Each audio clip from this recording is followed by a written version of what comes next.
வாழ்க்கையில முன்னேற ஆசைப்படுறது தப்பு இல்லைங்க. எதையாவது பண்ணி எப்படியாவது முன்னேறிடணும் அப்படின்னு நினைக்க கூடாது. அப்படி நினைச்சா ஏதாவது சிக்கல்ல மாட்டிக்கிடுவோம். கடவுள் உங்களை ஏத்த வேலையில உயர்த்த வருங்க. சில பேரு எப்படியாவது காசு பணத்தை சம்பாதிச்சிடணும், அப்பதான் வயசான காலத்துல நிம்மதியா உட்கார்ந்து சாப்பிடலான்னு நினைப்பாங்க.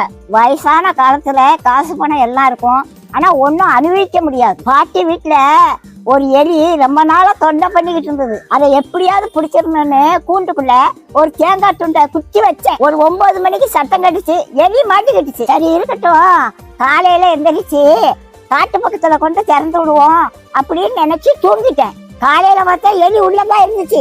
ஆனா அந்த தேங்காய் துண்டை அதை நக்கி கூட பார்க்கலங்க. எப்படி வச்சானோ அது அப்படியே இருந்துச்சு. ராத்திரி முழுவதும் உள்ளதான் இருந்துச்சு. அந்த தேங்காய் துண்டை திங்கலாம்ல, அதுக்கு மரண பயம் வந்துட்டு அதனால தேங்காய் துண்டை திங்கிறதுக்கு மனசு வரல. அதுக்கு தேங்காய் துண்டை விட நம்ம உயிர் பிழைச்சா போதும்னு அது இருந்துச்சு. அதே மாதிரிதாங்க காசு பணத்தை சேர்த்து வச்சவங்க கடைசி காலத்துல ஒன்னையும் அனுபவிக்க மாட்டாங்க. லட்டை பார்த்த உடனே வாயில எச்சி வரும், ஆனா டாக்டர் சொன்னது ஞாபகத்துக்கு வரும், லட்டை தின்றாத சுகர் ஏறி போயிரும் அப்படின்னு சொல்லியிருக்காங்க. ஆசைப்பட்ட ஒரு லட்டை திங்க முடியல, காசு பணம் இருந்து என்ன செய்ய? கடவுளோட ஆசீர்வாதம் இருந்துச்சுன்னா கடைசி வரைக்கும் நல்லா சாப்பிடலாங்க.